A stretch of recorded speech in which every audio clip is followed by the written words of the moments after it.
روز محشر ازرہائے من پذیر، در حسابم را تو بینی ناگزیر، از نگاہ مصطفیٰ پنہا بگیر۔ قصیدہ نوریہ کے حوالے سے میرے امام نے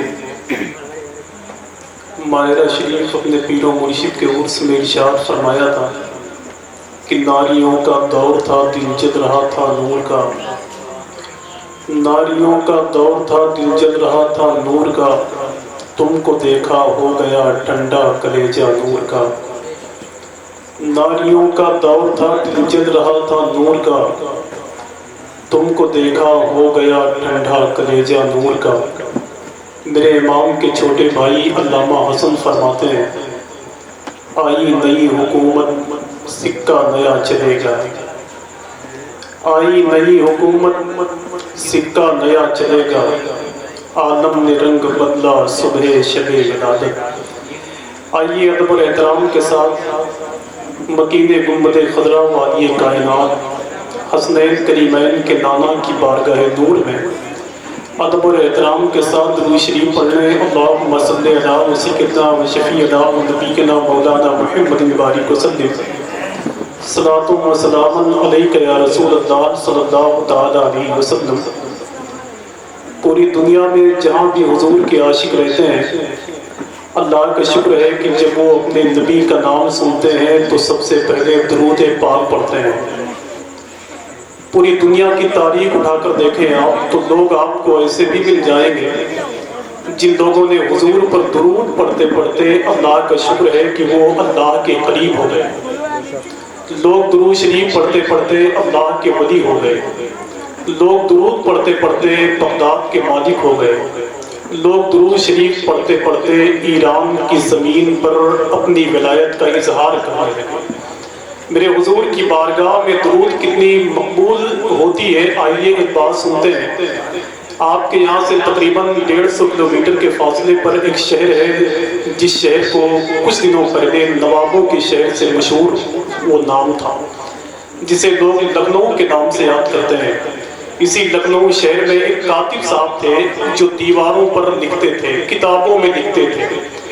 جب وہ لکھنے کا کام کرتے تو اپنی کاپی پر سب سے پہلے حضور کی بارگاہ میں درود شریف لکھتے، اس کے بعد میں وہ اپنا کام کرتے۔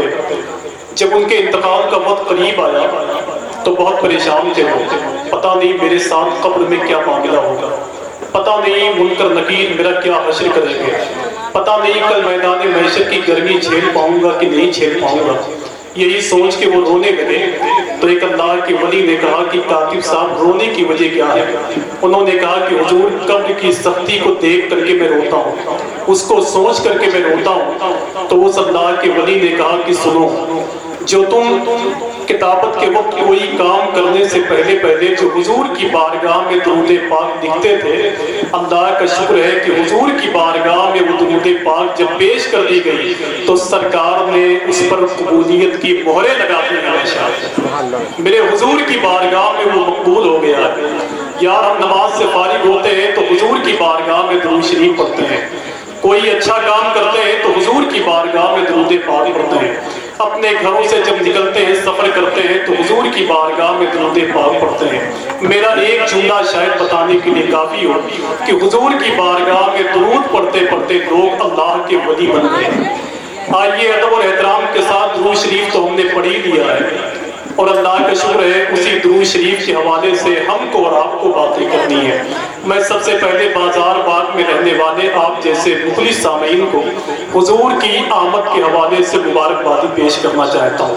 آج یہ میلاد شریف کی محفل ربیع النور شریف کی پہلی تاریخ کو منعقد ہے، اور اللہ کا شکر ہے کہ آج پہلی تاریخ حضور کی آمد کے حوالے سے ہم اپنے گھروں میں چراغ روشن کرتے ہیں اور خوشی مناتے ہیں، اور جب تک ہماری زندگی باقی رہے گی حضور کے نام پر انشاءاللہ خوشیاں مناتے رہیں گے۔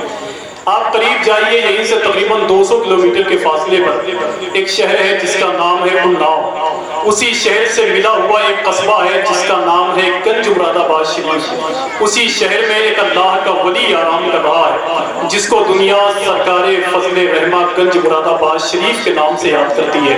جب ربیع الاول شریف کا چاند نکلا تو وہ اپنے گھر پہ چراغ روشن کرنے لگے. ایک وہابی بدعقیدے کا گزر ہوا, اس نے کہا کہ شاہ صاحب یہ کیا کر رہے ہیں؟ تو شاہ فضل رحمہ گنج مراد آباد شریف فرماتے ہیں کہ آج میرے نبی کی آمد ہوئی ہے, میں نے چراغ کو روشن کر دیا ہے. اس نے کہا کہ حضور یہ سب فضول خرچی ہے, آپ بلا وجہ کے گھی کے چراغ جلا رہے ہیں. تو سرکار فضل رحمہ فرماتے ہیں کہ میں نے اپنی دیواروں پہ چراغ کو جلا دیا ہے, اگر تیرے پھونک میں طاقت ہو تو ان چراغوں کو بجھا دے. وہ وہابی بڑھا, پہلے چراغ کو بجھایا, جب دوسرے چراغ کو بجھانے کے لیے آگے بڑھا تو اللہ کی مرضی وہ پہلا چراغ خود بخود جل گیا. اللہ کی مرضی وہ چراغ خود بخود جل گیا.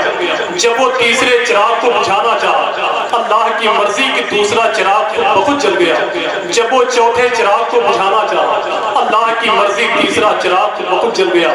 اس کی پھونک ختم ہو گئی, مگر نبی کے نام پر جس چراغ کو جلایا تھا گنج مراد آباد شریف کے شاہ فضل رحمہ نے, اس چراغ کو وہ بجھا نہیں پایا.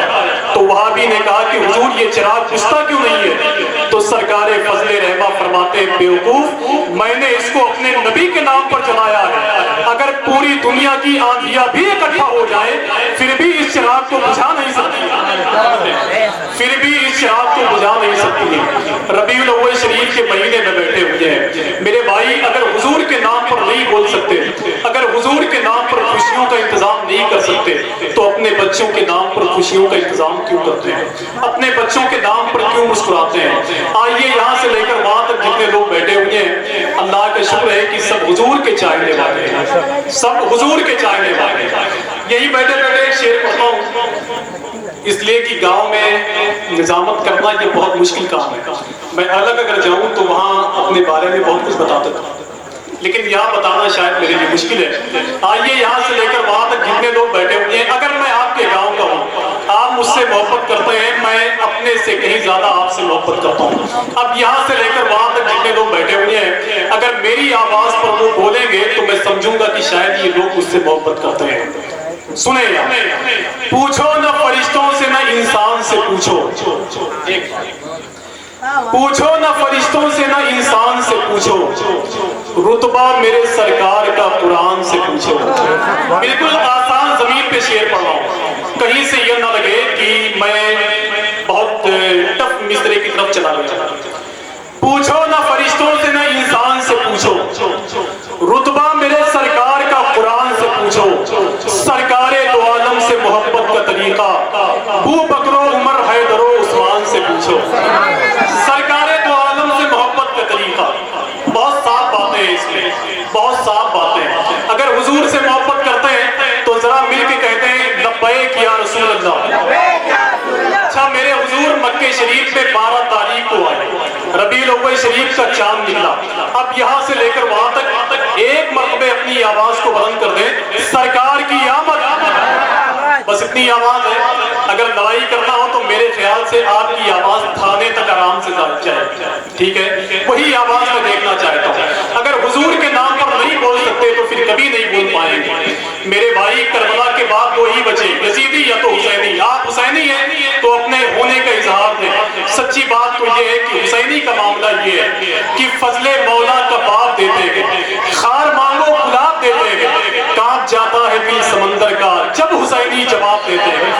ذرا جواب دے کر بتائیں آپ, سرکار کی آمد, سب مل کے سرکار کی آمد. جو نبی کے نام پر نہیں بولے گا وہ کبھی نہیں بول پائے گا. سرکار کی آمد, سرکار کی آمد, مختار کی آمد. ہاتھوں کو اٹھا کر بولے مختار کی آمد. میں اپنے نبی سے اتنی محبت کرتا ہوں, اتنی محبت کرتا ہوں کہ اپنی جان سے کہیں زیادہ اپنے حضور سے محبت کرتا ہوں. یہ ایک کہنے کے لیے نہیں ہے, جب تک یہ نہیں کہو گے آپ کا ایمان کامل نہیں. اگر حضور سے محبت کرتے ہو پورا گاؤں بولے, یہاں کے در و دیوار بولے, یہاں کی زمین بولے انشاءاللہ سرکار کی آمد, سرکار کی آمد. جو ہاتھ نہیں اٹھائے گا میں سمجھوں گا کہ اس کے دل میں کچھ ہے. سرکار کی آمد, سرکار کی آمد, مختار کی آمد, مختار کی آمد.